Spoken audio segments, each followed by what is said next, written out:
Alors, Rav Ben-Chetrit, c'est la 3e fois qu'il vient chez nous.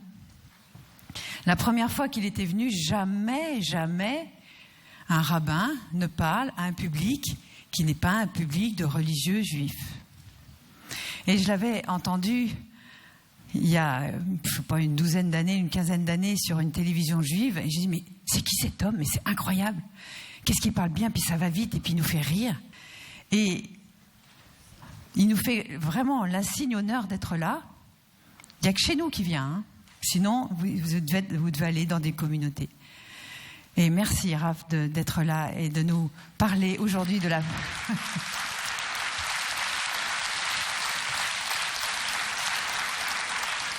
Et le thème, jusqu'à la dernière minute, je ne le connaissais pas, et il va nous parler des peurs.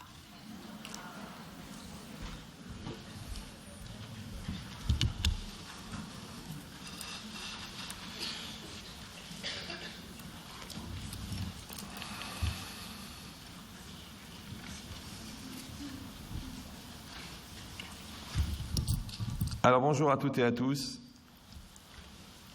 Comme vous l'a dit Marion, je n'ai pas du tout l'habitude d'intervenir avec ce genre de public, mais bon, d'après ce que je vois, vous êtes vraiment lumineux. Parce que pour moi, vous êtes dans le noir, mais bon, je pense que votre lumière intérieure, elle est beaucoup plus puissante que les projecteurs.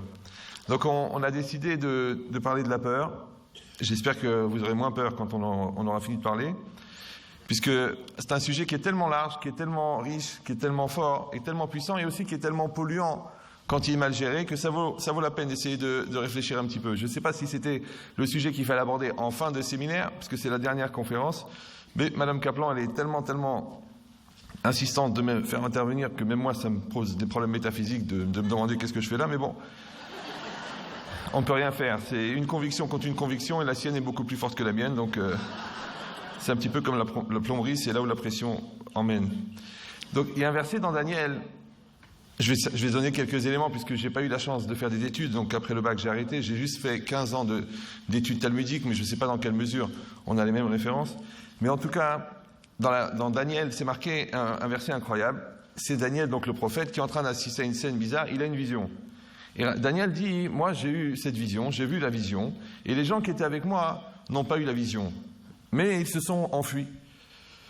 Donc on a une situation un peu bizarre, c'est que Daniel voit quelque chose que les autres ne voient pas, mais lui qui voit ne s'enfuit pas, mais les autres qui ne voient pas s'enfuient.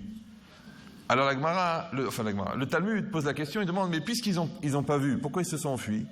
Alors le Talmud répond que eux n'ont pas vu, mais si je traduis littéralement, leur mazal a vu, leur être intérieur a vu, leur ange a vu. Il y a plusieurs manières de comprendre cette notion. Qu'est-ce que c'est le mazal? C'est un peu notre double.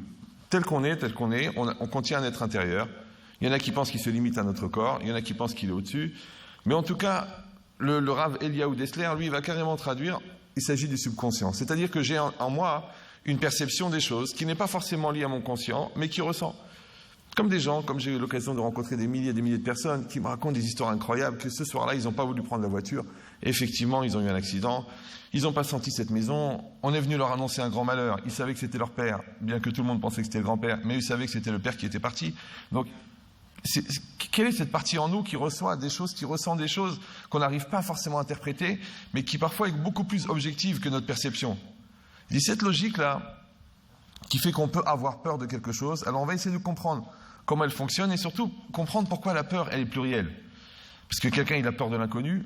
Vous voyez, quand je suis dans le noir, dans une caverne, j'ai beaucoup plus peur des petits bruits que quand je suis dans une pièce éclairée, bien que les monstres peuvent être invisibles, donc ça n'a pas tellement d'intérêt. Après, j'ai peur de l'avenir.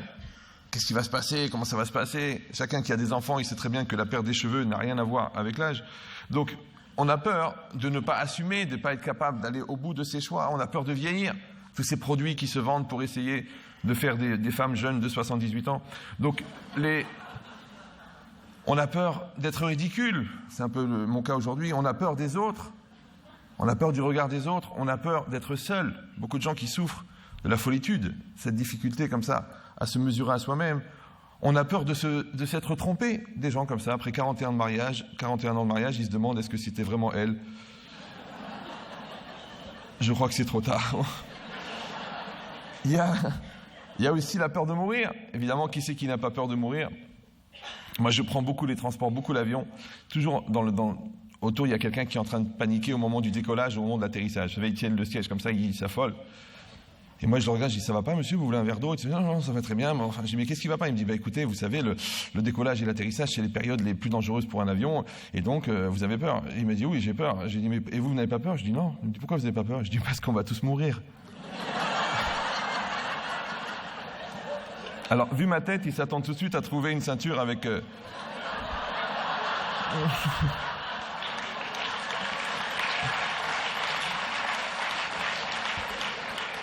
Non, ne rigolez pas, parce que quand j'avais été un petit peu après le 11 septembre aux États-Unis, c'est que les Américains, ils sont très simplistes dans leur type de contrôle. Et comme je m'appelle Ben Chetrit, et que lui s'appelle Ben Laden,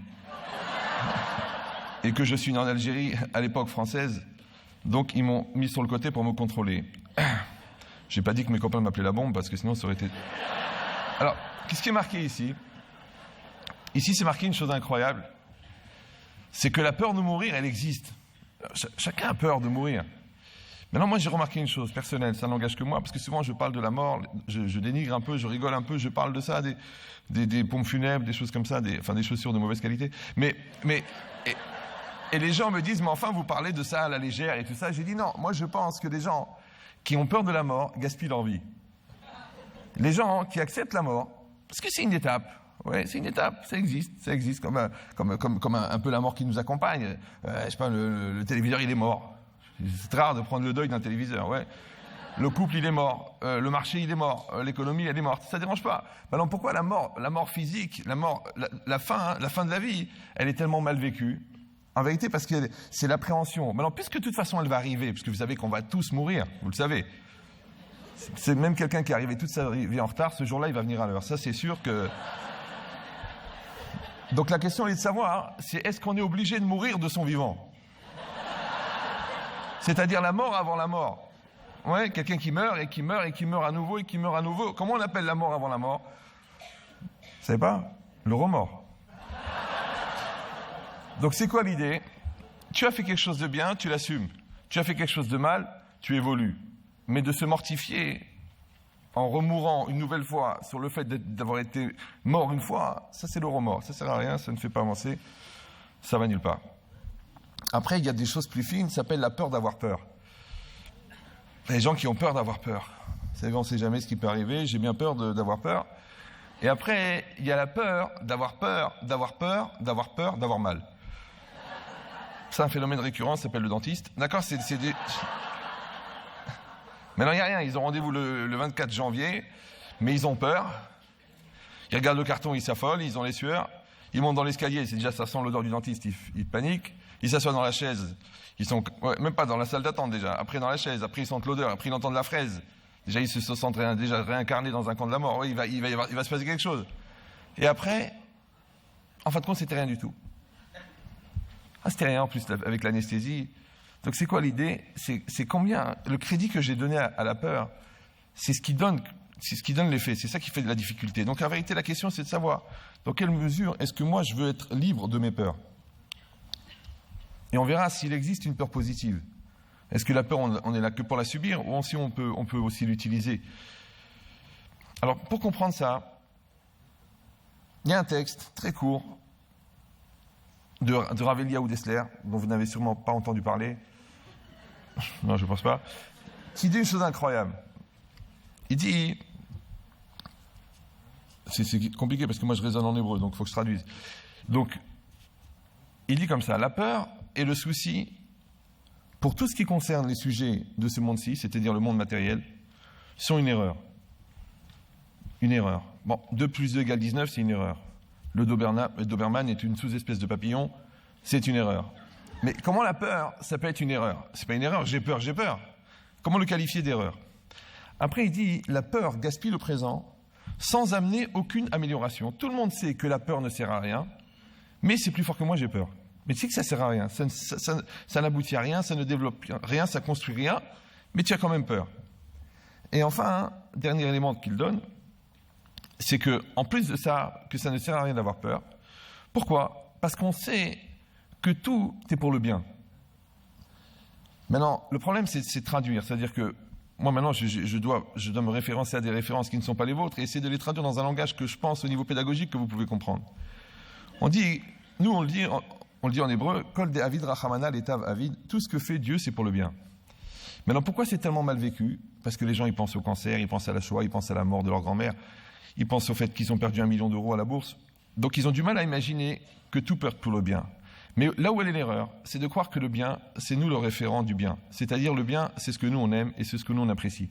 Ça, c'est une erreur. Le bien, c'est pas forcément ce qu'on aime. Comme l'enfant, il comprend pas que le vaccin pour la polio, c'est du bien. Parce que lui, ça lui fait mal. Et lui, il a peur de la piqûre. Maintenant, l'autre, il comprend pas que lui enlever une tumeur, c'est pour son bien. On va lui ouvrir le ventre, il y a du sang partout. Mais en fait, on l'a sauvé. Donc, de la même manière qu'entre moi et le chirurgien, il y a un problème de référence. Alors, imaginez entre moi et Dieu quel type de référence il peut y avoir. Et même si quelqu'un, il ne le prend pas par rapport à Dieu, parce que simplement, il n'a pas cette croyance, alors il peut avoir un référent qui doit être beaucoup plus puissant que lui, beaucoup plus grand que lui, que nous, on appelle, en termes vulgaires, la vie. Ça veut dire qu'à l'intérieur de moi-même, quand je suis dans le coma et que je me bats pour rester vivant, ou quand un enfant, il se bat pour sortir du ventre de sa mère, bien qu'elle est en train de perdre les forces et en train de partir, donc qu'est-ce qui le pousse à l'intérieur? Alors cette référence absolue, cette référence intrinsèque, qui va être en fin de compte le pendant de sa réalité, ça va être à partir de là qu'on va trouver l'équilibre pour pouvoir lutter contre le côté déstabilisant de la peur. Je vais expliquer, ne vous en faites pas, n'ayez pas peur. J'essaye de parler français, mais c'est pas évident, parce que là je suis en train de tout retraduire, encore une fois, dans un mode de référence que je pense qui est accessible. Cette logique, c'est quoi? C'est que quand on dit que tout est pour le bien, si on dit que le bien, d'après la référence que je vous donne, ça ne veut pas dire le bien, mais ça veut dire ce qui est complet, c'est-à-dire ce qui vient me compléter, ça veut dire que ma réalité, telle qu'elle est faite pour mon bien. Et mon bien à moi, ça ne veut pas dire forcément ce qui me fait plaisir, mais ça veut dire ce qui est nécessaire pour moi. Et ça, c'est l'éternel problème de la vie, c'est-à-dire le rapport que j'entretiens avec la réalité. Est-ce que je vois ce que je vois? Est-ce que je vois ce que je veux voir?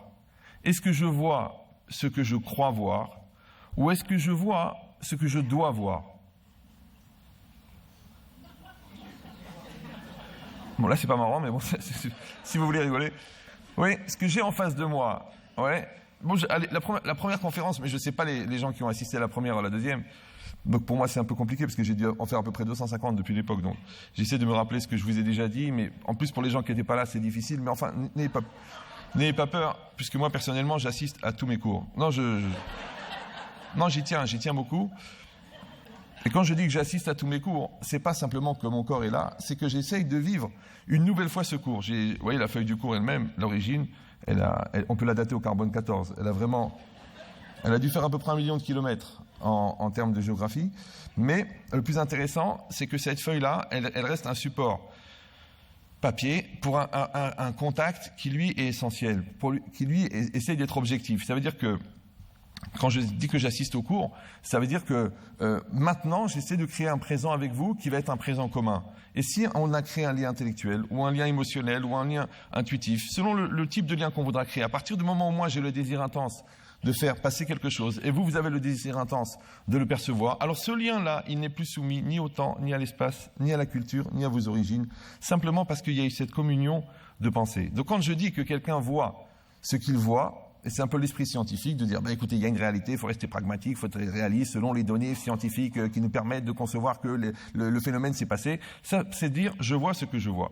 Après, il y a des gens qui vont penser qu'ils voient ce qu'ils veulent voir. Chacun, il voit ce qu'il veut voir. Ouais. Maintenant, nous, dans notre perception, dans nos textes, il y a deux logiques. Il y a une logique de voir ce qu'on veut voir. Ça veut dire que l'on projette, en fait, ce qui apparaît. De la manière que je peux trier ce qui m'intéresse, ce qui n'intéresse pas. Comme quelqu'un, il cherche un parapluie dans un champ, il ne verra pas qu'il y a des pièces d'or par terre, parce qu'il cherche un parapluie. Donc celui qui, à chaque fois qu'il tourne la tête, il a un décolleté devant lui, il doit réfléchir qu'est-ce qu'il veut vraiment. Ça veut dire quoi? Ça veut dire que ce que je vois, c'est aussi ce que je veux voir. Ou alors ce que je vois, c'est ce que je crois voir. Alors ça devient compliqué maintenant, parce que maintenant, mon intériorité, mon spectre profond, ma personne, elle projette, elle fabrique une réalité qui est propre à moi. On sait très bien que l'enfant, il ne voit pas la même chose que l'adulte, que l'angoissé, il ne voit pas la même chose que le type qui est joyeux, que le riche ne voit pas la même chose que le pauvre. Donc en vérité, qu'est-ce que je vois? Qu'est-ce que c'est cette réalité que je vois? Qu'est-ce qui apparaît devant moi? Alors ça, c'est aussi ce que je crois voir, et qui est propre à chacun. D'ailleurs, si on ne veut pas avoir de conflit avec l'autre, il suffit simplement d'essayer de regarder la vie dans le même angle de vue que l'autre. Pourquoi on a des problèmes de compréhension? Parce qu'en fait, chacun essaie de confronter son point de vue avec l'autre. Si je change d'angle, la situation elle est facile à comprendre. Maintenant, peut-être que c'est dur d'avoir un angle de vue qui est double. Peut-être que c'est dur de se mettre, entre guillemets, à la place de l'autre. Parce que peut-être que je perds de moi-même, alors peut-être que je perds de ma personnalité, ou peut-être que je perds de mon amour-propre. Mais si quelqu'un est transparent, si quelqu'un est dans la recherche de la communion, et que ça ne le dérange pas de regarder d'un côté ou de l'autre, pourquoi? Parce que simplement ce qui compte, c'est que la communion se perpétue. Donc il pourra switcher facilement dans le regard de l'autre, à travers le regard de l'autre, il n'aura plus de conflit. Donc quand je crois ce que je crois voir, ça veut dire aussi que je vois ce à quoi je crois. Et quatrièmement, c'est que je vois ce que je dois voir. Et ça, c'est difficile à comprendre, mais enfin, c'est encore une fois, c'est une question de croyance. C'est que nous, on pense que le scénario, il a déjà été écrit. Seulement que Dieu n'a pas choisi les acteurs. Donc, il fait un appel d'offres. Il me faut un tordu, tu lèves la main. Il me faut un homme droit, tu lèves la main. Et le casting, il va se faire au fur et à mesure que la situation se crée, et on va créer ce casting, on va écrire l'histoire ensemble. Maintenant, cette histoire-là, donc automatiquement, elle projette quoi? Un projet, elle projette une réalité, et moi maintenant, je peux m'inscrire dans la réalité. En français, on appelle ça être l'homme de la situation. Tu vas être l'homme de la situation. Maintenant que tu vas être l'homme de la situation parce que tu vas te jeter sur le terroriste et tu vas lui arracher la grenade, ou tu vas être l'homme de la situation parce que tu vas réussir à rassurer ta femme qui est paniquée sur un problème avec un enfant, tu vas être l'homme de la situation. C'est-à-dire que dans l'espace qui t'entoure, on a créé un espace libre qui est ta place à toi, et toi tu rentres à ta place, tu prends ta place. Ce qui est en vérité, d'après nos textes, la vraie définition de la modestie. La modestie, c'est d'être à sa place. Et d'être à sa place, c'est pas simplement de dire, bon, j'ai compris qu'il y a une hiérarchie et qu'il faut savoir qu'il y a un plus grand, qu'il y a un plus petit. Être à sa place, c'est-à-dire être à sa place en temps réel. C'est ça la définition de vivre avec son temps. Vous avez vu des westerns, d'accord? Donc toujours le héros, il est poursuivi par une centaine d'Indiens qui veulent le couper en morceaux. Et il est seul, il est en plein dans la steppe perdue du Far West. Et il y a 10 000 kilomètres de terre aride et il n'y a rien. Mais il y a une voie ferrée. Tu dis, elle ne sert à rien, mais c'est en plein territoire indien, mais il y a une voie ferrée. Et sur cette voie ferrée, il y a un train qui passe tous les 19 mois, et il y a un train qui passe. Et dans ce train qui passe, il y a un wagon ouvert. Vous l'avez sûrement vu ce film, oui? Donc le gars, il court sur son cheval, les Indiens sont là, ils sont prêts, ils sont prêts, ils vont le manger, oui. Et lui, il arrive, et il saute dans le wagon. C'est extraordinaire. Le terrain, c'est la vie. La voie ferrée, c'est une occasion. Le train, c'est la réalité qu'on te propose. Et la porte ouverte du wagon, c'est une fenêtre que la vie a ouverte. Tu vois, là, elle te dit, ta femme, écoute, ce soir, il faut qu'on parle. C'est une porte ouverte. Là, ton fils, il te dit, écoute, papa, cette année, je vais travailler à l'école. Toi, tu as envie de lui dire, tu me l'as déjà dit des dizaines de fois. Tu as cette tentation. Mais là, tu sens un degré de sincérité. Et tu dis, ça, c'est une porte ouverte. Ouais. Donc, est-ce que tu es prêt à sauter dans le train de la vie, dans la porte qu'on va t'ouvrir? Maintenant, je dois préciser qu'il y a des gens qui ont essayé de sauter dans un train en marche alors que la porte n'était pas ouverte. On a vu à la mort sur leur visage qu'ils avaient compris que ce n'était pas la bonne solution. C'était un peu figé. Mais l'idée, c'est que savoir percevoir ces portes ouvertes. Alors moi, j'appelle ça vivre avec son temps. C'est ça, vivre avec son temps. Les gens ils croient que vivre avec son temps, ça veut dire qu'il faut être un homme moderne, fumer du shit. Non, ça n'a rien à voir. Vivre avec son temps, les vraies valeurs, elles resteront toujours. Elles n'ont pas changé. Nous, on dit, le vrai n'est pas nouveau et le nouveau n'est pas vrai. Ça fait à peu près 3500 ans qu'on a les mêmes principes et on s'en sort très bien, on est très bien. Ça va, on n'a pas de malaise existentiel, de dire on aurait pu, on aurait dû, on aurait cru, on aurait su. Ça va, tout va très bien. Grâce à Dieu, les civilisations passent et les Juifs restent. Mais non, il y en a beaucoup qui se sont levés pour nous détruire et malheureusement, ceux qui ont disparu, pourtant ils étaient des millions. Ils étaient des fois des centaines de millions et ils sont plus là. Et nous qui n'avons jamais dépassé les 20 millions, comme une espèce de défi, et des garçons d'ailleurs, on est toujours là. Bon, c'est quoi l'idée? Je vais vous dire pourquoi. Parce que quelqu'un dont la destinée n'est pas liée à sa réalité, il va dépasser la réalité. Mais quelqu'un dont la destinée est liée à sa réalité ou à son besoin de s'inscrire dans la réalité, eh ben, il va disparaître avec la réalité, parce que les 5 premières minutes du film, elles n'y sont plus au bout de 60 minutes. Donc tu as voulu faire partie des 5 premières minutes, eh ben, tu n'es plus dans la suite.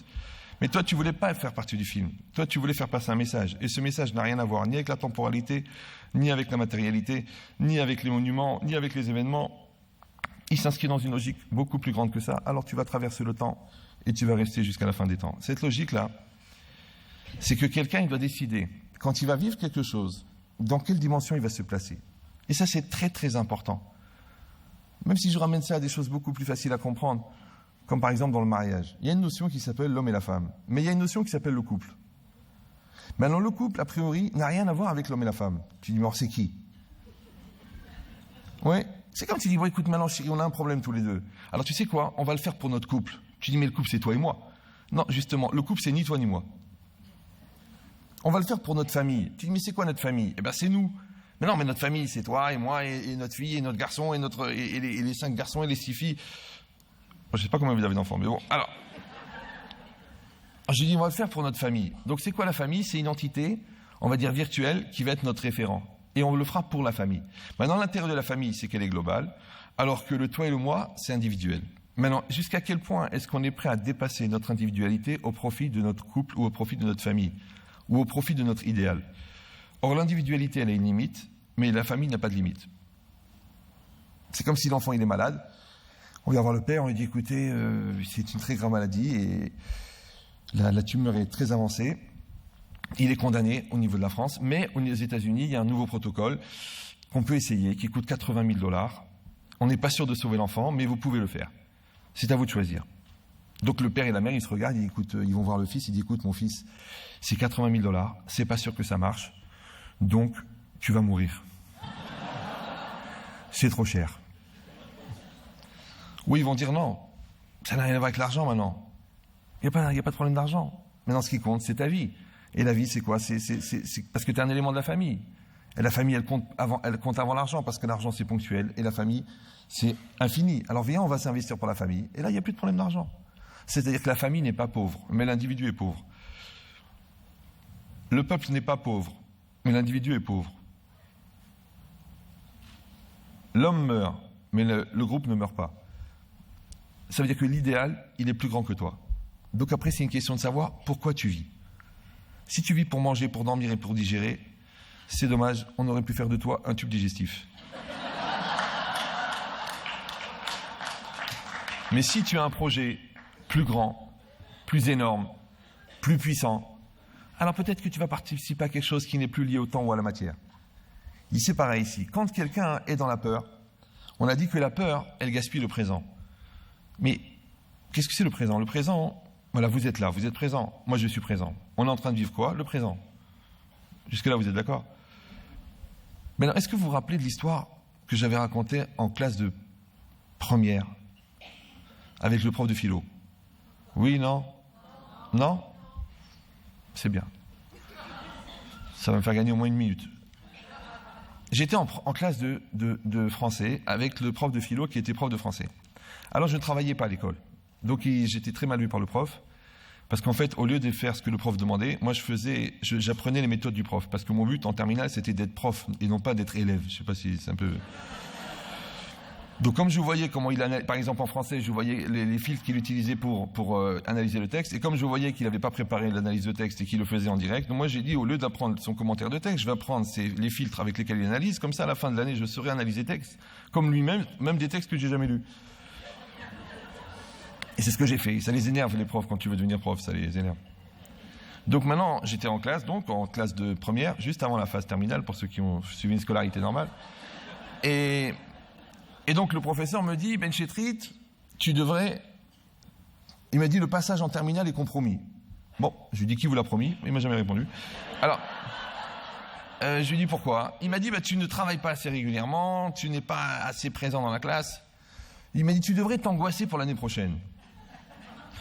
Je dis, pourquoi voulez-vous que je m'angoisse pour l'année prochaine? Il m'a dit, tu devrais t'angoisser pour l'année prochaine. Je dis, écoutez, monsieur, là, je suis en première. Mon frère, il est en troisième. Quand mon frère en troisième, il vient, il me dit, on a des rédactions à faire. Moi, je rigole parce que je fais des dissertations. Quand il me dit, on fait des problèmes de robinet, moi, je rigole parce que nous, on fait des équations du 4e degré. Donc, ça veut dire quoi? Ça veut dire qu'un événement que j'ai déjà passé ne peut pas me troubler. Parce que puisque je l'ai déjà passé, donc j'ai un recul par rapport à cet événement. Donc, l'événement, je le vis avec le recul de la maturité, donc il me fait rien. Maintenant, je lui dis, moi, cette année, en vérité, je vais pas m'angoisser. Pourquoi? Parce qu'il me dit, tu devrais t'angoisser pour l'année prochaine. Pourquoi? Je lui dis, parce que moi, je suis déjà en terminale. Je lui dis, donc on est déjà l'année prochaine.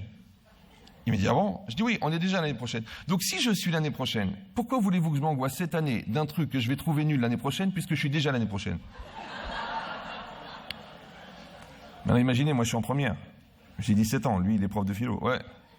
Il m'a dit, mais vous n'êtes pas l'année prochaine. Je dis, ah bon? Je dis, qu'est-ce qui nous sépare de l'année prochaine? Il m'a dit, le temps. Moi, je savais en posant la question qu'il allait répondre ça. Puisqu'il est prof de philo. Pour attraper un poisson, on met un bout de maïs. Si vous mettez un iPhone, ça marche pas. Ça, vous allez attraper un chalala. D'accord, donc je lui ai demandé, mais qu'est-ce qui nous sépare de l'année prochaine? Il me dit le temps. Je lui ai dit, comme ça, c'est incroyable. Je lui ai dit, si j'étais une pomme à laquelle il manque 4 mois de maturation sur l'arbre, je comprends que c'est le temps qui me sépare de l'état de pomme crue à l'état de pomme mûre. Non mûre à mûre. Si j'étais une tarte qui a besoin de 40 minutes de cuisson, j'aurais compris que c'est le temps qui me sépare de l'état de tarte crue à l'état de tarte cuite.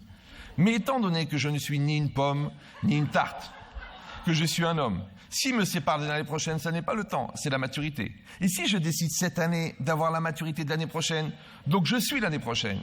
Et si je suis l'année prochaine, je ne vais pas m'angoisser cette année d'un truc que je vais trouver nul l'année prochaine, puisque je suis déjà l'année prochaine.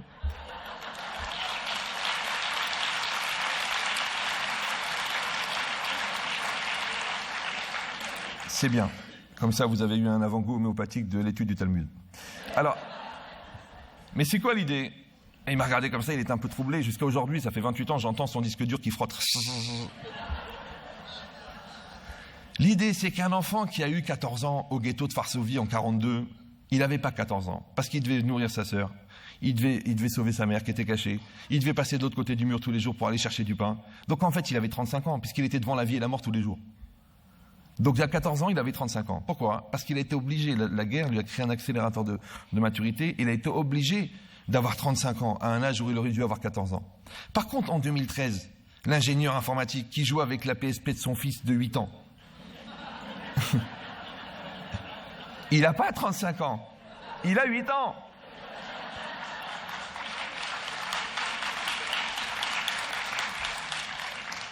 Il me dit, mais ça me vide la tête, ça me détend. Mais c'est pas on se vide dans la tête qu'on se détend. Au contraire. Ouais, il faut la remplir pour se détendre. Donc c'est quoi l'idée? C'est qu'une personne, le temps, le présent, c'est le rapport que j'entretiens avec la réalité. Ça veut dire que c'est faux de croire que la vie est un long fleuve tranquille. Il faut accepter la vie, c'est une série de présents. La vie, c'est comme des diapositives, et à chaque diapo, on te pose une question. Alors, qui es-tu? Qu'est-ce que tu veux? Vas-y, propose, vas-y, grandis, vas-y, affirme, vas-y, sois présent. Donc en fait, le présent, c'est l'occasion d'être présent. C'est pour ça que celui qui a compris que chaque présent est un présent, c'est parce qu'il a compris qu'il s'agit d'être présent au présent.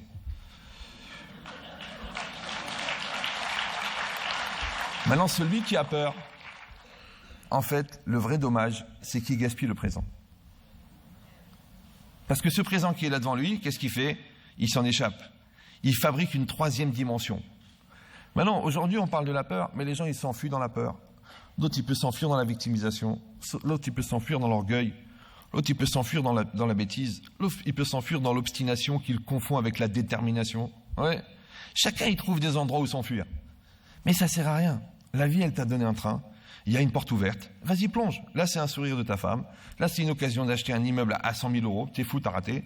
Là, c'était de rentrer justement dans l'école que tu voulais. Là, c'était d'épouser la fille. Vas-y, dis-lui que tu l'aimes. Ah, j'ose pas. Eh ben, il y a quelqu'un qui va oser. C'est pour ça, peut-être que tu gardes la moustache et qu'elle est frisée parce que tout te passe sous le nez. Donc, c'est quoi l'idée? C'est que tu n'as pas su être présent. Pourquoi tu dis? Parce que j'ai eu peur. Sur le moment même, j'ai eu peur. Qu'est-ce qu'il fait? Cette peur-là, il faut comprendre qu'elle ne peut exister que dans l'espace que je lui crée. Or, qui c'est qui crée l'espace de la peur? C'est l'homme lui-même. Parce qu'il y a un vide qui a été créé. Donc le manque de confiance que j'ai en moi, le manque de maturité, le manque d'autonomie, la culpabilité, ça va me tomber dessus, c'est sûr, ouais. Le manque de foi aussi fait que moi, je ne suis pas en adhérence totale avec mon présent et donc je ne vais pas répondre présent. Maintenant, comment je vais faire pour justifier que je ne réponds pas présent? Comment je vais légitimer le fait que je ne réponds pas présent? Parce que j'ai peur. Maintenant, imaginez vous passez dans la rue devant une plaque. C'est marqué, ici a été arrêté par la Gestapo un jeune homme de 16 ans, résistant, Jean-Pierre Delattre, qui a été torturé par les nazis et ensuite qui a été déporté et exécuté. Et vous êtes en train de regarder, tu dis tiens, je vais m'arrêter 5 minutes par respect pour cette personne qui a sacrifié sa vie pour la liberté. Et juste à côté, il y a un petit vieux qui me regarde. Un petit vieux comme ça, qui a 80 ans comme ça. Il me dit qu'est-ce que vous faites? Je dis je m'arrête par respect pour cette personne qui a donné sa vie pour que nous soyons libres. Il m'a dit mais vous savez le type en question? Je le connaissais. Je dis ah bon? Je dis oui. Ah, vous avez la chance de connaître ce héros? Il me dit non, c'est un pauvre type. Je dis ah bon? Oui, c'est un pauvre type. Oui, il avait 16 ans, je le connais, c'était un tricheur, un menteur, un magouilleur, un embrouilleur. Et il a voulu faire rentrer un petit peu, genre comme ça, par excitation dans la résistance. Et puis on lui a juste donné des prospectus à distribuer. Et puis il s'est fait attraper par la Gestapo. Et puis ils l'ont attrapé, ils l'ont torturé. Et il n'a pas vendu un seul de ses copains alors qu'il connaissait la moitié du réseau. Et il est mort dans la souffrance, mais il est mort dans l'honneur. Et il a réussi à ne pas donner ses copains. Alors je lui ai demandé, je lui ai dit mais dites-moi, comment ce pauvre type qui est un tricheur, un menteur, il a pu devenir un héros? Comment on bascule? Comment on fabrique des héros? Oui. Alors il faut savoir une chose, c'est qu'à l'intérieur de nous-mêmes, nous sommes tous des gens extraordinaires. Tous. Maintenant, le meilleur diamant du monde, si vous le jetez dans un tas de fumier, ouais, bien enfoncé là-bas, dans les saletés, vous aurez du mal à le récupérer. Ça sera, on va dire, extrêmement gênant. Ouais. Pourtant, c'est un diamant, mais c'est difficile. C'est dégueulasse. Ouais. Donc, c'est quoi l'idée? C'est que une personne, elle peut être immense, extrêmement nulle. Et elle peut être extrêmement nulle et être extraordinaire. Qu'est-ce qu'elle a fait? Elle a basculé. Qu'est-ce qui a fait qu'elle a basculé? Parce qu'à un moment ou à un autre, elle a pensé que ce qu'elle vivait, que ce qu'elle croyait, ou que ce qu'elle devait, c'était plus grand qu'elle. Alors comment quelqu'un qui a 16 ans et qui est un pauvre type, il peut devenir un héros? Parce que le héros, il est dedans. Mais c'est un héros, c'est quoi? C'est celui qui a mis son idéal au-dessus de sa peur. Un idéal au-dessus de sa douleur. Un idéal au-dessus de sa petitesse. Et ça, c'est une force qui est incroyable. Et tu dis, ah, mais il n'était pas préparé, celui-là n'avait pas fait les écoles de commando, celui-là, il n'avait pas fait on l'avait pas appris à subir la torture, celui-là, il n'avait pas une grande connaissance, là, c'était pas un grand savant. C'est vrai, et c'est ça qui est extraordinaire. C'est que l'accession à l'idéal est donnée à chacun. C'est seulement un choix, à un moment ou à un autre, de décider à quoi tu participes. Et dans tout, c'est comme ça. Pour ça, je le ramène toujours au couple, parce que c'est le laboratoire vraiment de ça. On peut être toute la journée, encore toi et ta mère et ta sœur, et elle m'a manqué de respect, j'en ai marre, et t'as grossi, et t'es nul, et t'as vieilli, et c'est toi, à quoi ça sert, ton caractère, tes stress, ton air, tes radins, Ou alors on peut passer à autre chose, on peut dire, mais attends chérie, mais ça fait déjà 20 ans. On a 4 enfants. On peut sortir un petit peu des petits problèmes à 2 francs 30 et faire quelque chose de grand. Oui, on peut communier nos êtres. Si on est religieux, on peut communier nos âmes pour vivre quelque chose d'un peu plus important, un peu plus grand, un peu plus puissant que nos chamailleries à 2 francs qui nous servent seulement de paravent pour cacher le fait qu'il n'y a plus d'amour depuis des années. Ça veut dire que déjà dans le couple, je peux donner une dimension qui est plus grande. Comme l'enfant, je peux m'arrêter avec lui, mon fils. Je lui dis, écoute mon fils, moi de toute façon je t'aime. On t'a conçu par amour. On va arrêter ce petit conflit, toi, moi, ouais, toi, papa, moi, toi, mon fils, toi. Non. Ni je vais t'écraser avec mes ambitions, ni toi, tu vas être détruit par ta culpabilité de fils. D'accord? On va enlever la fracture parentale avec un pont commun qui va s'appeler le rapport de respect mutuel et on va grandir ensemble. Pourquoi? Parce qu'on peut créer ce lien-là. Qu'est-ce qu'on a fait simplement? On a donné une dimension supérieure. On s'est ancré dans quelque chose de beaucoup plus grand que notre petitesse. Oui, et ça, cette difficulté-là, encore une fois, elle est énorme, et d'un autre côté, elle est rien du tout. C'est-à-dire que de passer à l'état de héros à l'état de zéro, ou à l'état de zéro à l'état de héros, c'est un choix qui est donné à chacun. Tu peux être le héros de ta situation. Simplement pourquoi ? Parce que tu n'as pas envisagé, tu n'as pas créé l'espace dans lequel la peur peut se développer. Donc tu as rempli cet espace. C'est pour ça que je vous avais dit à l'époque, le degré de pénétration des agressions extérieures dépend du vide intérieur. C'est pas la peine de se plaindre de sa réalité, c'est pas la peine de dire j'ai une vie dure, ouais, j'ai une vie facile, j'ai une enfance heureuse, ça ne veut rien dire. Pourquoi ? Parce qu'on ne peut pas dominer la réalité, on ne peut pas dominer les événements qui nous atteignent. Par contre, ce qu'on peut faire, on peut construire le terrain qui va les aborder, qui va les accueillir. Maintenant, moi, je peux créer un terrain fort. Je ne sais pas à quoi ça sert, mais je crée un terrain fort. Moi, j'ai un certain nombre d'enfants. J'en ai à peu près 4 fois la moyenne d'entre vous. D'accord ? Donc, on éduque les enfants. On leur donne à aimer, on leur donne des forces, on leur donne à se battre, on leur donne à assumer. Tu vas aller dans cette école. Ils t'ont revu, c'est dans cette école. Tu écris une lettre et tu vas présenter ton dossier et tu vas te battre avec le directeur pour montrer ta conviction. Tu dis non, c'est à moi de le faire. Il est petit, il a 12 ans. Non, il va le faire lui. Qu'est-ce qu'on veut ? On veut des enfants forts. Il a un peu mal à la dent, il dit papa j'ai un peu mal à la dent, et il est tombé par terre, il s'est fait mal au pied, donne-moi un Doliprane. Je ne te donne pas un Doliprane, tu mets un peu d'eau, tu vas dormir. Ah mais papa, pourquoi ? Mais si tu peux lui éviter la douleur, enlève la douleur. Oui mais il y a des Doliprane pour les petits mal aux genoux, il y a des je sais pas quoi là pour les mal aux dents. Mais qui c'est qui va lui donner le Doliprane pour une déception amoureuse ? Qui c'est qui va lui trouver un Doliprane pour un échec scolaire ? Il a raté 2 points l'entrée à HEC. Il va mourir. Alors qu'est-ce que je vais lui donner comme Doliprane ? Un coup de marteau ? Non, je lui apprends que l'autonomie, elle est chez lui, que les ressources personnelles, elles sont chez lui. Il va rebondir, il va les prendre, il va y aller. Encore hier soir, j'ai fait une conférence à côté de Paris, et une jeune fille est venue me voir. Vous savez que nous, le samedi, on a le droit de pratiquement rien faire. Et un des examens du barreau, il tombe le samedi. Et il veut rien savoir. Le prof, c'est un psychorigide, il veut rien savoir.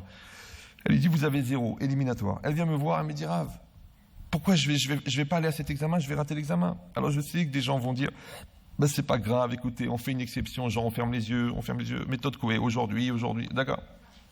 Nous on pense pas comme ça. Nous on pense que les événements, ils sont beaucoup plus grands que nous, et que s'il y a un écueil, ça veut dire on me pose pas un écueil, on me propose une occasion de raffermir ma capacité à assumer. Elle m'a dit, mais c'est difficile parce que je ne sais pas si je pourrais assumer le fait d'avoir eu ce 0. Je dis, vous savez, moi, quand j'étais jeune marié, le premier bébé qu'on a eu, on était enthousiaste, on était excité, on était content, on était amoureux. Il a vécu 6 mois, même pas, il est né à 6 mois, et il a vécu 15 jours, il est parti. C'est dur. Alors j'ai été voir mon Rav. Je dis, Rav, qu'est-ce que je dois faire ? Je me jette par la fenêtre, qu'est-ce que je fais ? J'ai rien fait, je suis un gentil, je suis un pur, j'ai jamais cassé quelqu'un, j'ai jamais fait pleurer quelqu'un, j'ai jamais volé, j'ai jamais triché, j'ai étudié, j'ai rien fait de mal. Et je le mérite ? Il m'a dit, tu prends les photos, tu les déchires et tu passes à autre chose. Mais quel service il m'a rendu ? Il y a des gens, ça fait 20 ans, ils sont encore en train de faire le deuil, la commémoration du bébé qui n'a pas vécu. Après, à chaque grossesse, tu as peur que ça recommence. Après, qu'une souffrance, elle revienne. Après, tu dis, qu'est-ce que j'ai fait au bon Dieu ? Non. La base, c'est l'acceptation. Pourquoi ? Parce que les cicatrices qu'on n'accepte pas ne se referment jamais. Il y a des gens, ils ont perdu leurs parents il y a 10 ans, ils sont encore dans la révolte. Et pourquoi ? Ça ne sert à rien, le pourquoi. Ouais, le pourquoi, ça ne sert à rien et ça ne fait pas avancer. Alors quoi ? Alors il faut accepter sans rien dire. Tu peux te révolter, mais ça va t'aider en quoi ? C'est comme si quelqu'un il dit, oui, mon mari il est comme ça, mon mari il est comme ça, mon mari il est comme ça. Eh ben ton mari il est comme ça. T'as essayé de le faire changer ? Oui. Ça n'a pas marché. Alors qu'est-ce qu'il faut faire maintenant ? Eh ben il faut l'aimer comme il est. Ah ça c'est trop ça. Plutôt mourir.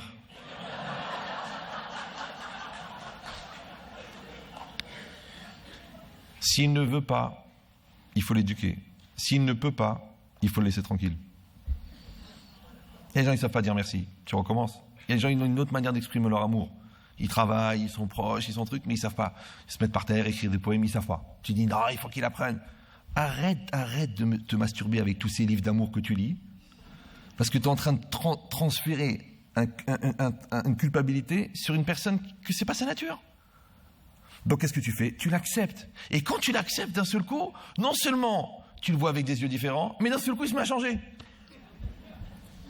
Donc tu acceptes l'enfant.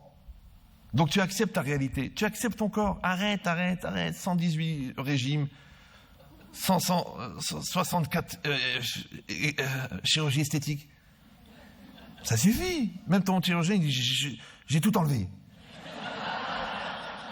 C'est vrai. Toi qui étais une femme de fer, tu es devenue Silicon Valley. D'accord. C'est impossible. Tu peux plus faire de plongée sous-marine, tu flottes. Ouais. Non, ça suffit.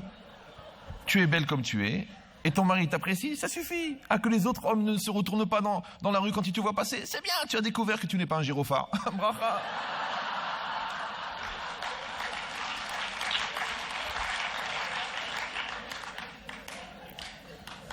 Ça veut dire... Non, elle vient de sortir, ça là, c'est pour ça. Donc ça veut dire... Non, je peux rigoler moi aussi. Donc c'est quoi l'idée? C'est qu'une personne qui va accepter sa réalité, les gens ils croient que c'est du fatalisme, oui, vous renoncez, vous baissez les bras.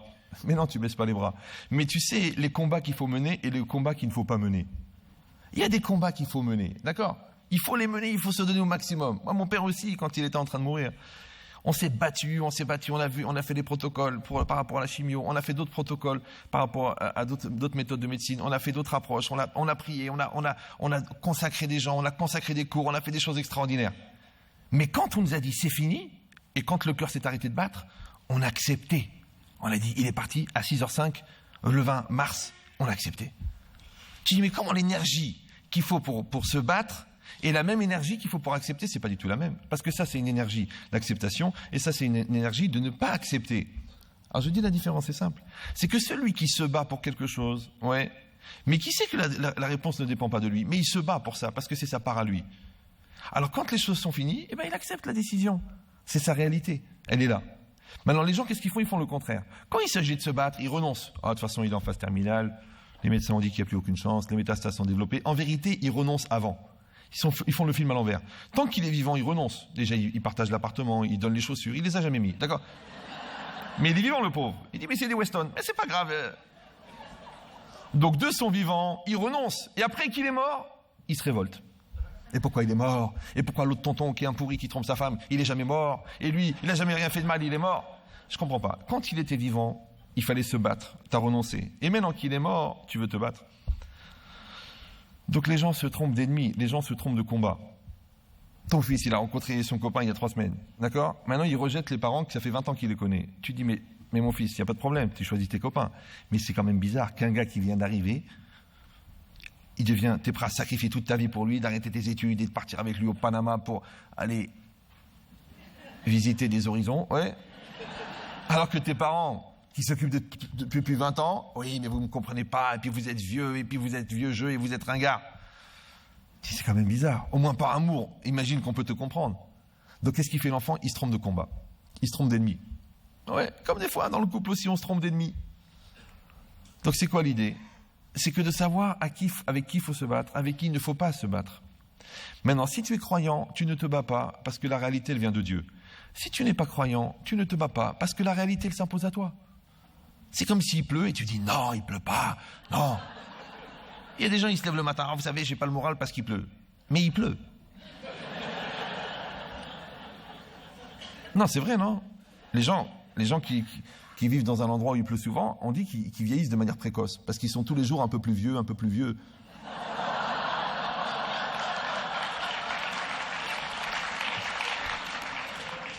Non, il pleut, et c'est tout. Eh ben, mine gabardine. Ah, il pleut, et ma mise en pli, elle est foutue, et mon costume, il pleut! C'est pas grave, il pleut! Il y en a même qui ont réussi à danser sous la pluie, même à chanter sous la pluie. Vas-y, chante! Ah, moi, quand je vois un ciel gris, ça me casse le moral. Alors déjà, quand il fait pas beau, ça te casse le moral. Alors si ta femme, elle te fait une remarque, ça va te détruire. Si ton mari t'envoie balader, tu vas mourir. Si tu reçois le livret scolaire de ton fils, tu vas te pendre. Si on augmente les impôts, tu demandes à être sacrifié. Tu peux pas vivre comme ça. Ça veut dire que tu ne peux pas être le résultat des événements. Tu ne peux pas, c'est trop dur, c'est trop difficile. Ah, tu vas dire, mais alors comment on peut faire? Puisqu'on ne peut pas les maîtriser, les événements. Alors je te dis, tu ne maîtrises pas les événements, mais tu maîtrises l'impact des événements, parce que c'est toi qui les accueilles. Alors construis la personne. Donne-lui la force. Donne-lui l'amour, comme à tes enfants. Tes enfants, tu les préserves. Eh bien, exactement la manière, toi-même, tu vas te donner à toi cette force. Tu vas remplir cette personne. Tu vas la construire, tu vas la gérer. Tu vas lui apprendre à démultiplier les chocs. Parce que tu vas leur apprendre à relativiser la gravité des choses. Tu vas apprendre à prendre d'autres références beaucoup plus grandes que toi. Tu vas pas te limiter à ta douleur. Tu vas pas te limiter à ton égoïsme. Donc, qu'est-ce qui va se passer? Tu vas avoir une personne qui sera forte, qui sera construite, qui sera bien dans sa tête, bien dans sa peau. Quand il va venir l'événement, il va tomber sur un rocher. Mais si l'événement il vient, il tombe sur un vase, le vase il va exploser. Surtout que le choc, il vient toujours au centre de gravité. Même toi, tu regardes ton mari, tu dis, mais pourquoi il a dit juste ce mot-là qui me tue? Eh bien, je vais te dire une chose, même lui, il ne sait pas. Il sait pas. Il sait pas pourquoi il t'a ressorti une confidence que tu lui avais dit quand tu avais 16 ans, en plein milieu maintenant d'un conflit de couple qui n'a rien à voir, genre t'as oublié de déposer le chèque des impôts, donc il y a 10% de pénalité, bon une brindille, 10% c'est 93 000 euros, donc, et il commence à te dire, de toute façon t'es une insouciante, de toute façon tu comprends rien, de toute façon t'es bête, de toute façon t'es grave, de toute façon t'avais raté ton permis, t'avais raté ton matin. Tu dis, mais pourquoi tu mélanges tout? Mais pourquoi tu mélanges tout? Lui-même, il ne sait pas. Il a frappé là où le vase va exploser. Maintenant, on ne sait jamais ce qu'on va entendre. On ne sait jamais ce qu'on va trouver. On ne sait jamais quel courrier on va recevoir. On ne sait jamais ce que les enfants vont imaginer comme occasion d'éviter le coiffeur, c'est-à-dire de s'arracher les cheveux. On ne sait pas, ouais. Ils ont une capacité extraordinaire, ouais. Alors, qu'est-ce qu'on fait? On prend cette place. On prend notre place, on fait notre travail à nous. On travaille comme les gens qui préparent les Jeux Olympiques. Ils préparent 4 ans. Tu te bats 4 ans, tu t'entraînes 4 ans pour un 100 mètres qui dure moins de 10 secondes. 4 ans. L'autre, il est dans le commando, il refait les mêmes gestes. Et ça suffit. 5 ans d'entraînement.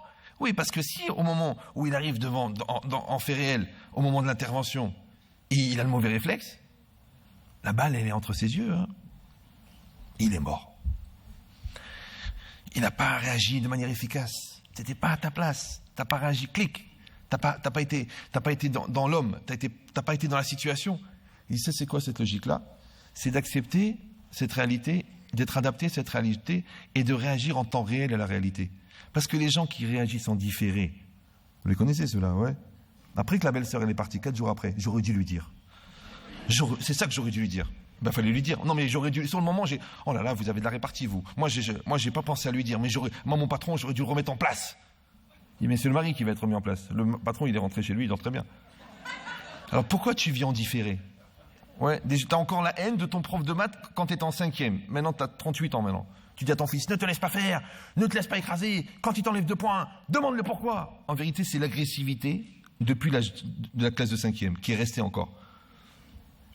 C'est pas normal. Donc en fait, tu vis en différé. Donc tu as à peu près un écart de 35 ans. Donc tu sais que tous les 35 ans, tu vis ce que tu aurais dû vivre il y a 35 ans. Alors si déjà le match de foot qui est passé il y a 2 jours, tu n'as pas envie de le voir 2 jours après, est-ce que tu crois que la vie que tu as vécue il y a 35 ans, tu veux la vivre 35 ans après? Alors qu'est-ce qu'il faut? Il faut vivre en temps réel. Comment je vis en temps réel? Parce que cette réalité-là, et ça c'est un passage de la Bible.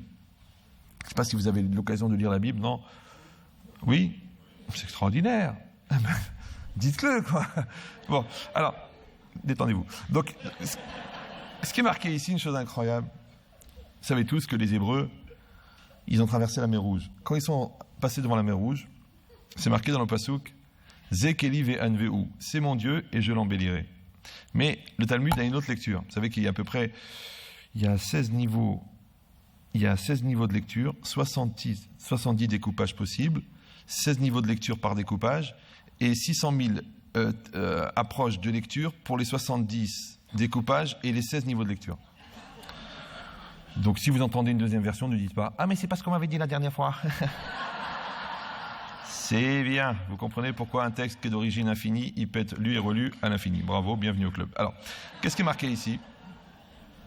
Ici, c'est marqué une chose incroyable. Ils disent les commentaires que le mot anveu, qui ne veut pas dire grand-chose pour vous, mais qui veut dire embellir, En vérité, il peut se décomposer en deux mots qu'on écrit Ani ve ou. Ani, c'est moi, et ou, c'est lui. Ça veut dire quoi? C'est-à-dire que maintenant, on prend la situation. D'accord? Les Hébreux, les Juifs de l'époque, ils sont devant la mer Rouge. Peut-être que vous n'avez pas lu le texte, mais au moins vous avez vu le film. Bien qu'il n'ait pas d'origine, hein, je veux dire, c'est pas un documentaire d'époque. Vous avez vu la mer s'ouvrir? Très bien. En fait, elle s'est ouverte en 12, mais on voit que Cécile B2000 n'a pas étudié dans une yeshiva. Bon. Donc, en fait, la mer s'est ouverte. Maintenant, il faut bien comprendre la situation, pour ceux qui comprennent un peu l'histoire un petit peu.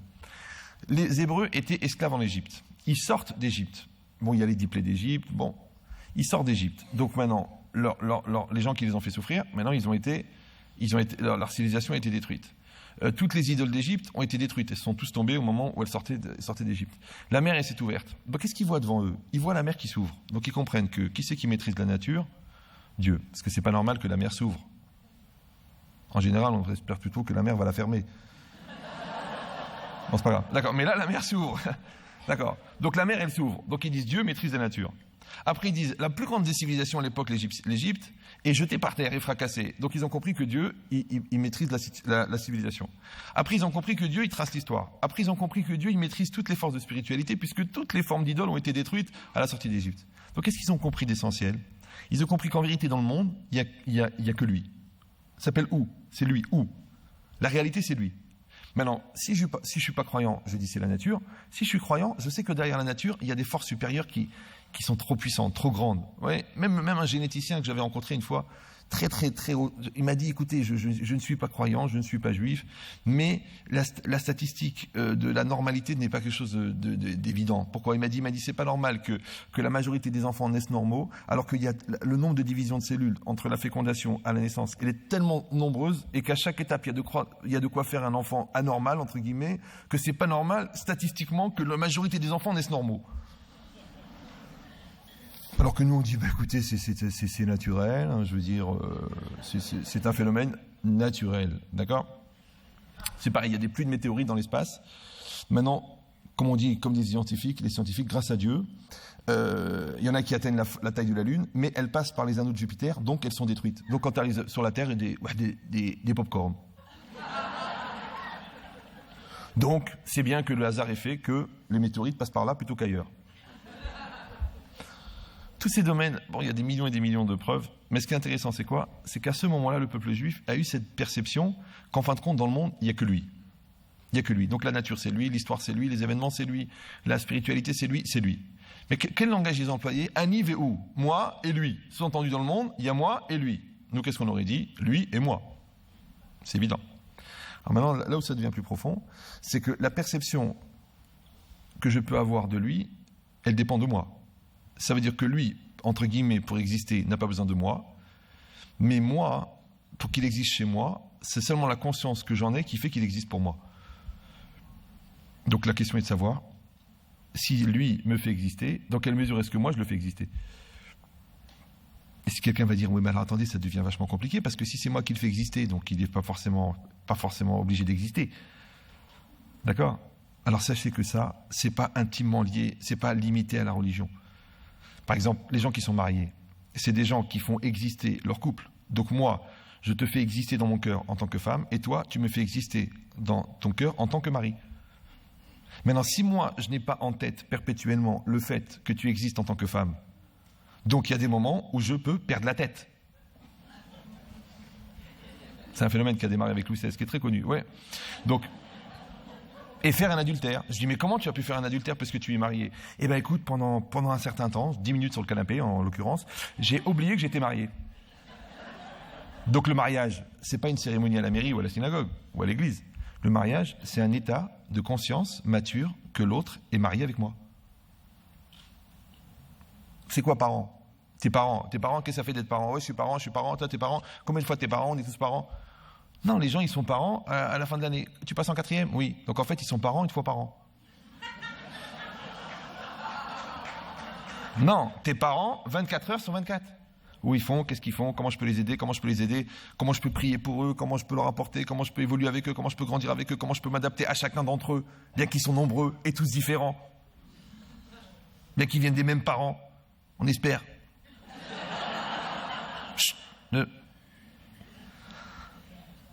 Ça s'appelle parent. Donc c'est quoi parent? Parent, c'est une conscience très profonde en moi de mes enfants. Donc la conscience de mes enfants fait de moi un parent. La conscience de mon conjoint fait de moi un mari ou une femme. Ouais. La conscience de Dieu fait de moi un croyant. Donc Dieu lui-même n'a pas besoin de moi pour exister, mais la conscience que moi j'ai de lui fait qu'il existe en moi. Facile à comprendre. Voilà. Si quelqu'un va dire, écoutez, je ne suis pas vraiment d'accord, je comprends, c'est un peu réducteur, je suis athée. Si vous êtes athée, vous n'êtes pas non-croyant, vous êtes juste ignorant. Parce que athée, déjà, il faut déjà finir l'alphabet, c'est arrêté au T celui-là, d'accord? Mais, et après l'alphabet, il y a beaucoup à apprendre. Maintenant, si après que vous avez appris, vous n'avez pas compris, c'est possible, ouais. Mais si vous n'avez pas appris et que vous pensez avoir compris, c'est que compris, vous l'écrivez avec un N. Donc, qu'est-ce qui est marqué ici? Sans vous prendre pour quoi que ce soit, hein, d'accord? Il faut apprendre, il ne faut pas avoir peur d'apprendre, et au pire, vous verrez que j'ai raison. Donc, qu'est-ce qui est marqué ici? En restant objectif. Hein. Donc, c'est quoi l'idée? Et ça, c'est très important. C'est que même si quelqu'un n'a pas cette perception de la croyance, alors je dis en toute objectivité, parce qu'on est entre nous, façon de parler, donc, non, je rigole, c'est que si je ne crois pas en Dieu, je dois croire dans la vie. Vous savez, j'ai lu beaucoup de livres sur les camps de la mort, pas parce qu'il se trouve quelque part que je fais partie d'un peuple, mais en vérité, mes parents et mes grands-parents étaient en Afrique du Nord, donc on n'a pas subi vraiment la Shoah. Mais pourquoi j'ai lu beaucoup de livres sur les camps de la mort? Parce que c'est un laboratoire de la douleur, c'est un laboratoire de la cruauté, mais c'est aussi un laboratoire de la volonté. Et j'ai lu là-bas plusieurs fois, moi je ne lis pas de romans, que des témoignages. Les gens disaient, il y a 2 genres de personnes qui sont sortis vivants. Enfin, il y a 3 personnes. Il y a les gens qui ont participé, ceux-là, ils étaient déjà morts dans leur âme. Donc, ils ont collaboré. Donc, ceux-là, ils étaient morts dans le camp, déjà. Mais les gens qui sont sortis vivants des camps, c'est soit des gens qui avaient foi en Dieu, soit des gens qui avaient foi en l'homme. Mais tous les gens qui ont perdu la foi, ils sont morts. Soit ils sont morts physiquement, ils ont été tués, exécutés, soit ils sont morts mentalement, c'est-à-dire que leur âme s'est éteinte. C'est comme ça. D'accord? Parce que pour dénoncer l'autre, pour pouvoir vivre, il faut que tu meurs un peu, c'est comme ça. Donc c'est quoi l'idée? C'est qu'une personne va décider d'avoir une référence. Et c'est ça que j'ai dit. Le croyant, lui, il va avoir une référence par rapport à Dieu. Le non-croyant, il va avoir une référence par rapport à la vie. C'est-à-dire qu'à l'intérieur de moi-même, au fond de moi-même, quelles que soient les difficultés, quel que soit l'état dans lequel je suis, quel que soit mon état de santé, quelle que soit la difficulté de ma vie, mais j'ai la vie. La vie, ça doit être mon référent de base. Je suis vivant. Je respire, je suis en bonne santé, oui. Tu vois, l'autre, il a perdu les deux jambes dans un accident de la route. Il a écrit le routard handicapé. Le gars, il a fait le tour du monde. L'autre, il a ses 2 jambes, il a ses 2 bras, mais il est mal dans sa tête, mal dans sa peau, il est un peu claustrophobe, il a peur de prendre l'ascenseur. Lequel des 2 qui est handicapé? Oui, c'est quoi? Ça veut dire quoi? Ça veut dire que quelqu'un, il a à l'intérieur de lui-même un référent extrêmement fort, extrêmement puissant, qui fait qu'il est vivant. Et qui est qu'il est vivant? Il est vivant. Qu'est-ce qui fait qu'un enfant il sort du ventre de sa mère? Maintenant, il n'a pas de force, il a pas d'intelligence, il n'a pas de culture. Ils appellent ça l'instinct de vie. D'accord? C'est l'instinct de vie. Alors c'est pareil, maintenant quelqu'un il est dans un niveau de cancer très très avancé, il a des métastases, il dit à ses petits enfants, j'assisterai à ton mariage. Et les médecins ils disent non, c'est foutu, j'assistais. Et il a dit ça, le cancer qui devait durer 3 mois, il a duré 13 ans, et le lendemain du mariage, il est mort. Il avait dit je resterai. C'est comme ça. Moi, je rencontre des milliers de personnes. Des gens, il y avait une dame, sa fille est en train d'accoucher. Et au moment de l'accouchement, elle a fait une hémorragie interne. Et le sang coulait, les médecins, on est en train de la perdre. Et la mère était dans la salle d'accouchement. La mère, elle a levé les yeux au ciel. Ouais. Elle a dit, c'est pas normal que ma fille, elle meure. Elle est jeune. Moi, j'ai vécu ma vie. C'est moi qui dois mourir. D'un seul coup, ils n'ont pas compris, l'hémorragie s'est arrêtée.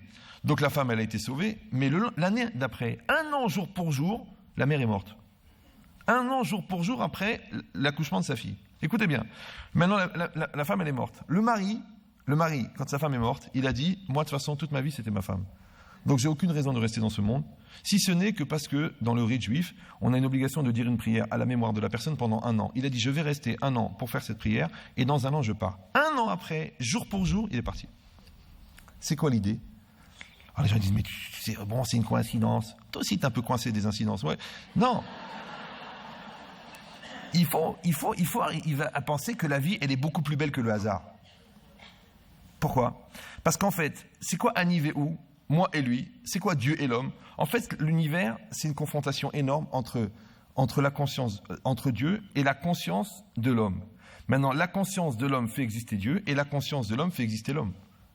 Maintenant, puisque Dieu a fait l'homme à son image et que le monde, il est le fruit de sa volonté, donc chez l'homme aussi, la réalité va être le fruit de sa volonté. Ça, c'est si tu es croyant. Si tu n'es pas croyant, ça veut dire que ta réalité, elle va être un espèce d'effet miroir entre ton essence, qui contient la vie, et la réalité qui est devant toi. Maintenant, celui qui croit à la vie, il va déplacer des montagnes. Celui qui croit à la mort, il va déplacer des montagnes de mort. Celui qui croit à la haine de toutes ses forces. Ouais, regardez Hitler, c'était un peintre en bâtiment. D'accord? Il avait rien de spécial, un peu détraqué, un peu excité, très complexé, mal dans sa peau, détraqué sexuel. Il n'avait rien de spécial. Mais il avait une haine infinie.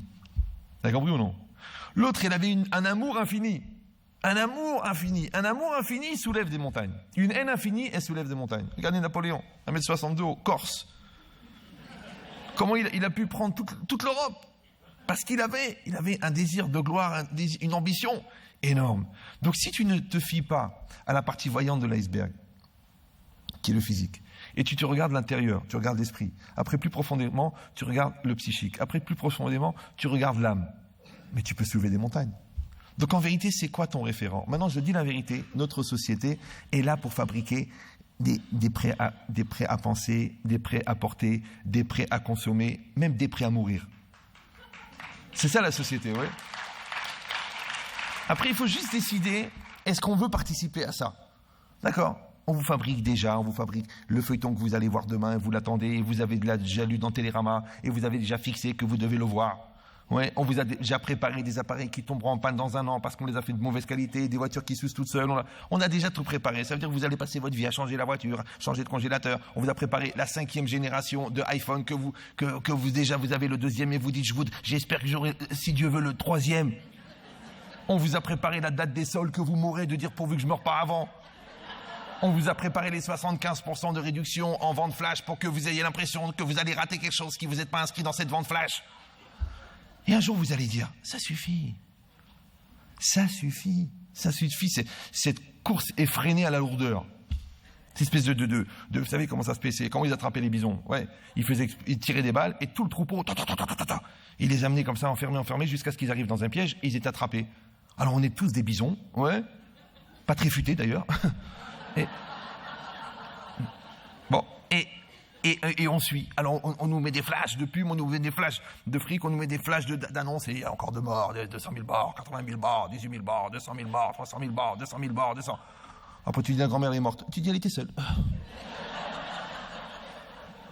Mais c'est ta grand-mère. Attends, il y a eu 200 000 morts. Pourquoi t'es pas sensible? Donc à force de faire, on a enlevé la sensibilité. Ouais. Moi je dis même la crise financière.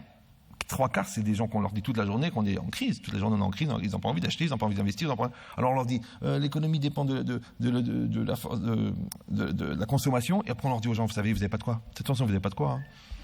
Vous êtes tous pauvres. Hein. Ah oui, on est pauvres. Alors comment on va faire? Maintenant toi tu décides. Combien? Moi grâce à Dieu, tous les ans je me fais avoir, je paye la taxe de la télé. Après, parce qu'on oublie de cocher dans la déclaration d'impôt. Après, je dois me faire rembourser la taxe de la télé parce que j'ai pas de télé. Donc ils me disent, mais comment vous n'avez pas de télé? J'ai dit, j'ai pas de télé. Mais pourquoi faire une télé? Pourquoi faire? Ils me disent, mais enfin c'est la télé, il faut être au courant de ce qui se passe. Pourquoi je suis pas au courant? Moi je vous explique le film que moi j'ai pas vu, que vous avez vu. c'est quand même marrant, non? Je vous le raconte, je vous l'explique. Et vous dites, c'est incroyable. Ouais, ça veut dire quoi? Ça veut dire que heureusement pour nous que la connaissance, elle s'arrête pas à un écran, même s'il est grand. Heureusement pour nous que la sensibilité, elle s'arrête pas à un feuilleton américain qui a été fabriqué par des psychiatres pour que tu aies mal au ventre pendant une demi-heure. Ça veut dire que nous, on va pas pleurer devant des films et être insensible à la réalité de notre couple. On va pleurer sur notre couple et être insensible au film parce qu'on sait que c'est virtuel. Il faut décider où elle est ton émotion, où elle est ta force, où elle est ton projet, où elle est ta réalité en fin de compte. Donc quand quelqu'un, il a créé ce lien-là, encore une fois, en tant que croyant, parce qu'il sait que Dieu est en face de lui, en tant que non-croyant, parce que c'est la réverbération de son amour de la vie. Donc entre moi et la vie, je ne veux pas laisser d'écran, je ne veux pas laisser d'espace. Comme il n'y a pas d'espace, où va rentrer la peur? Comme quand quelqu'un me téléphone, il me dit, Ben Chétrid, vous trouvez ça normal? J'ai trouvé que ma femme, elle a des conversations, elle a des textos avec quelqu'un, elle passe des heures et des heures avec lui. Je lui dis, écoute-moi, si je colle deux mains comme ça, si je les colle comme ça, est-ce que je peux mettre une troisième? Il m'a dit non. Alors je dis, comment il est rentré le troisième dans ta vie?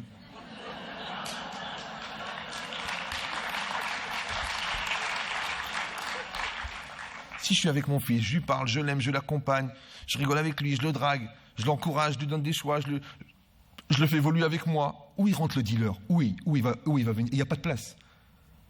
Quand je suis avec lui, je suis avec lui. Quand je suis pas avec lui, je suis psychologiquement avec lui. Quand je suis pas psychologiquement avec lui, je suis émotionnellement avec lui. Donc il est lui avec moi, moi je suis avec lui. Où il vient le dealer? Où il trouve la faille? Ton père il ne t'aime pas. De toute façon le monde il est foutu et ça sert à rien. Et il n'y a pas d'avenir. Allez vas-y, shoot-toi, déchire-toi.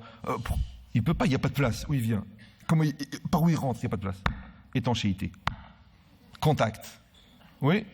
Toute la vie c'est ça. Donc si l'adultère ne rentre pas, si la drogue ne rentre pas, comment la peur elle va rentrer?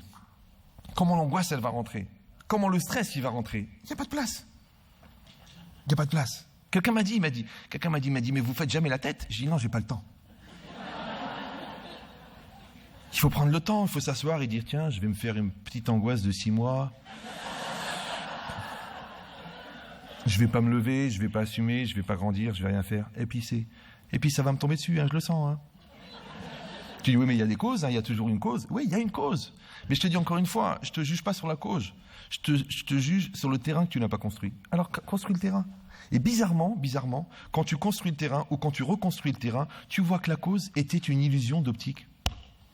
C'est comme le type qui est sûr, il sent sa pulsion animale de faire une grosse bêtise avec la secrétaire. Elle est allongée sur la table à moitié nue, elle lui dit, allez-y. Et lui, il sent qu'il ne va pas pouvoir se retenir. Et il s'en fout de son couple, s'en fout de sa vie, s'en fout de sa conscience, s'en fout de ses enfants, il s'en fout de tout. Parce que maintenant, il a envie.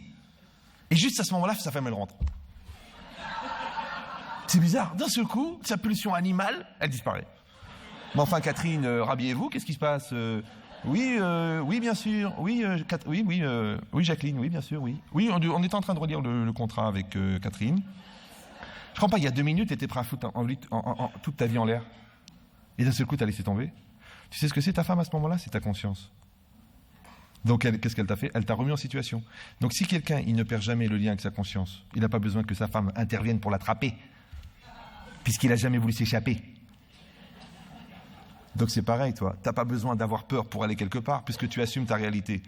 Tu n'as pas besoin d'avoir peur de la mort, puisque tu sais qu'elle va arriver. Au contraire, tu profites de la vie. Tu n'as pas peur du médecin, puisque tu sais qu'il y aura une anesthésie, ou tu sais que la douleur est nécessaire, ou tu sais que cette douleur, tu l'as prise.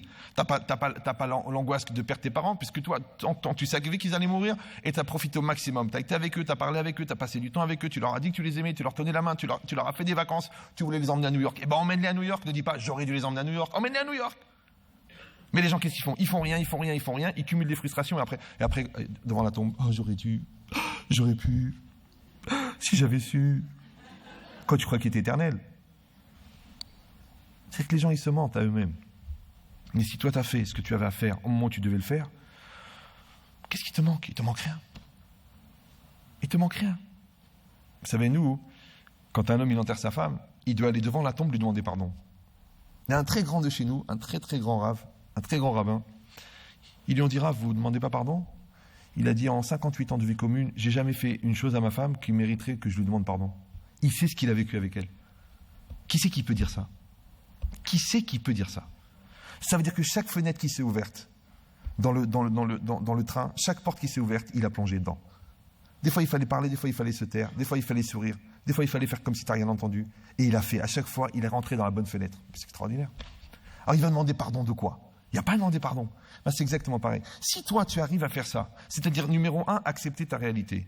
Numéro 2, tu sais qu'elle est adaptée à toi. Numéro 3, à l'assumer. Et numéro 4, à grandir avec elle. Donc, il n'y a pas d'espace pour la peur.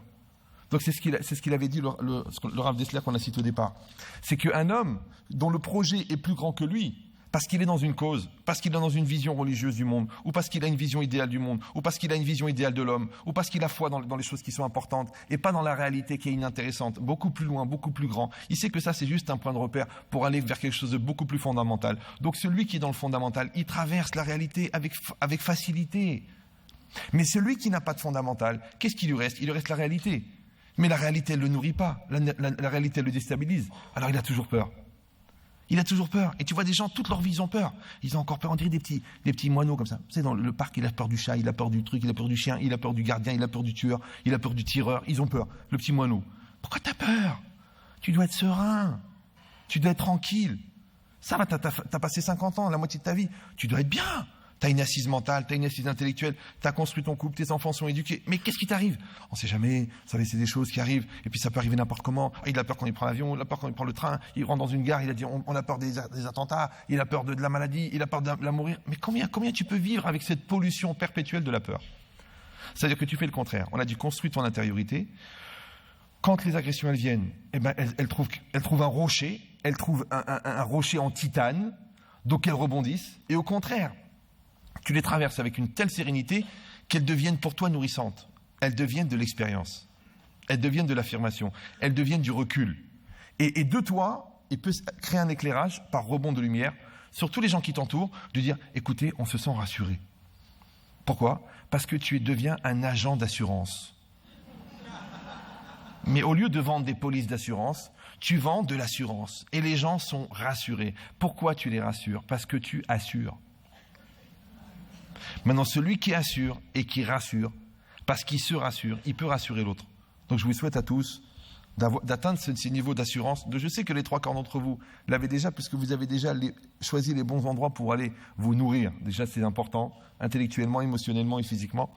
Et que vous allez dans ce sens-là, d'une recherche de vérité, une recherche de lumière, avec une ouverture incroyable, parce qu'on n'a pas tous la même longueur de barbe, mais je vois que on arrive à s'entendre à un poil près. D'accord. Bon, alors...